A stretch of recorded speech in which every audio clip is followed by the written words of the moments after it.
최근 문재인 정부 5년 동안 사드 정상 운용을 방치했다고 하는 데 대해서 국민의 분노가 커져갑니다. 이에 민주당은 5가지의 또 해괴한 왜곡된 논리로 국민을 쏘기를 하고 있기 때문에 제가 사실관계를 말씀드리겠습니다. 첫 번째가 문재인 정부가 사드 환경영향 평가를 뭉갤 그 어떤 이유도 없었다고 강변하는데 사실은 크게 3가지 이유가 있습니다. 먼저 환경영향 평가를 하게 되면 민주당발 사드 괴담이 거짓으로 판명이 됩니다.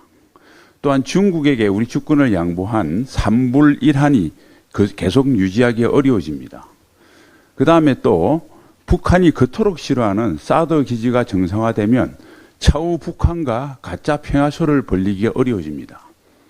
두 번째 주장이 사드의 주장비인 레이더가 가동됐기 때문에 사드 전체가 정상 운용됐다고 하는 궤변입니다. 이는 군사적 상식을 모르는 무지의 소치이거나 대국민 거짓말입니다. 무기체계의 정상 가동이라고 하는 것은 일반적으로 주장비뿐만 아니라 보급, 수송, 시설 그리고 장비를 운용하는 장병들의 기본권이 보장돼야 정상 운용됐다 이렇게 이야기합니다. 그런데 사드 기지는 시대로 인해서 이 모든 것이 정상적으로 작동하지 못했습니다. 주장비 레이더마저 상전이 아닌 임시방편인 발전기를 가지고 가동이 됐고 그 연료는 또 헬기로 수송했습니다. 그리고 주한미군이 사드 기지 3대 정상화 조건으로 제시한 것이 추가부지 공여, 상시 지상 접근 보장, 그리고 환경영향 평가인데 문재인 정권 동안 하나도 이루어지지 않았습니다. 그래서 당시 미 국방부 장관들이 매년 이 문제를 공식적으로 제기했습니다. 윤석열 정부 들어서서 이 3가지 조건 모두 완료했습니다. 세 번째는 문재인 정부도 전자파 측정 결과를 공개했다고 거짓말합니다. 사실이 아닙니다. 문재인 정부 동안 27번 측정했는데요.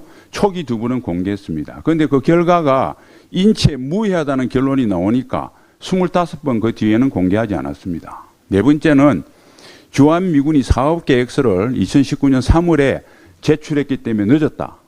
이 또한 민주당의 전매 특허인 책임 떠넘기기입니다. 왜냐하면 문재인 정부가 우리 윤석열 정부처럼 노력했다면 사업 계획서 제출 1년 만에 즉 2020년 전반기에는 완료할 수 있었기 때문입니다.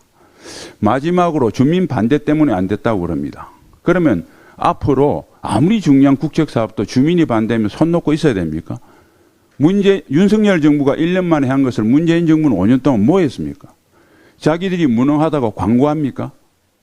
결론적으로 문재인 전 대통령은 가장 치명적인 위협인 북핵 위협으로부터 우리 국민을 보호할 수 있는 사드 운용을 정상적으로 운용되는 것을 방치했습니다. 이는 국민의 생명과 재산을 보호한다는 헌법이 대통령에게 부여한 제일 중요한 임무를 외면한 것입니다.